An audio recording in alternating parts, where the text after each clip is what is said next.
chaque fois que le mari s'enfermait avec la femme manipulatrice dans la chambre, il donnait 10 000 $ à sa femme, et lui ordonnait de rester dehors à écouter les gémissements qui venaient de l'intérieur, en plus de devoir mettre une robe rouge et attendre patiemment qu'il ouvre la porte. Cependant, après tout cela, le mari ne faisait que jeter 2 piles de billets sur ses genoux et lui demandait de nettoyer le désordre dans la chambre. Mais malgré les insultes et tortures de son mari et de son ami, la femme refoulait sa douleur, parce qu'il y a 5 ans, elle avait découvert accidentellement l'infidélité de sa belle-mère, et craignant qu'elle ne le révèle, sa belle-mère s'était agenouillée et l'avait supplié désespérément. Elle accepta la demande de sa belle-mère, mais quelques jours plus tard, sa belle-mère apparut soudainement sur le chemin où elle passait, et perdit la vie sur le coup. Cette tragédie provoqua la colère furieuse de son mari contre elle, qui l'envoya directement en prison. 5 ans plus tard, pendant qu'elle était en prison, la femme découvrit que les cellules cancéreuses s'étaient propagées, et elle fut libérée avant terme.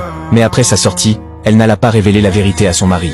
Parce que si ce secret était dévoilé, tant son mari que son entreprise subiraient un coup dévastateur. Ce qu'elle ne savait pas, c'est que celle qui l'avait menée à ce point était son amie manipulatrice, pour lui enlever son mari. La femme manipulatrice, le jour de ses fiançailles avec lui, avait mis de la drogue dans sa boisson, et avait fait que sa belle-mère se ridiculise. Après cela, elle utilisa cet incident pour faire chanter la belle-mère, et la fit percuter devant la voiture de la femme. Même le malentendu de son mari envers elle avait été instigé par cette amie manipulatrice. Elle fit croire à son mari que la femme avait tenté de tuer sa belle-mère, et c'est pour cela qu'il l'envoya en prison.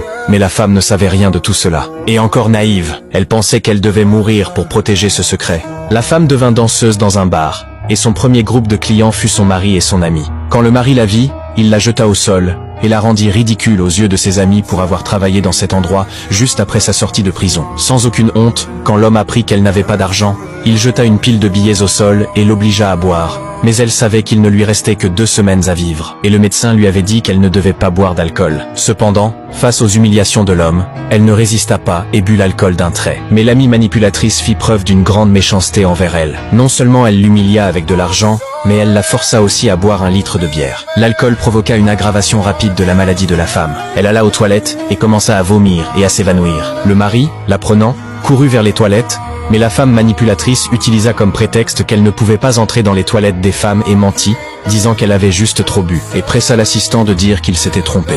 Le mari, entendant cela, se calma et demanda à l'assistant de la ramener chez elle. En se réveillant le lendemain, la femme vit tout ce qui l'entourait et ressentit une profonde nostalgie pour toutes ces choses qui lui appartenaient. Alors qu'elle était sur le point de partir, l'homme la malinterpréta, pensant qu'elle allait retomber dans ses travers. Furieux, il lui ordonna de passer la nuit dehors et d'écouter comment il couchait avec une autre femme. Puis il lui jeta 10 000 $ sur les genoux. L'homme s'attendait à ce qu'elle refuse cette demande irrationnelle. Mais la femme, pour qu'il la laisse en paix, n'hésita pas à accepter. Elle passa la nuit dehors à écouter, devant la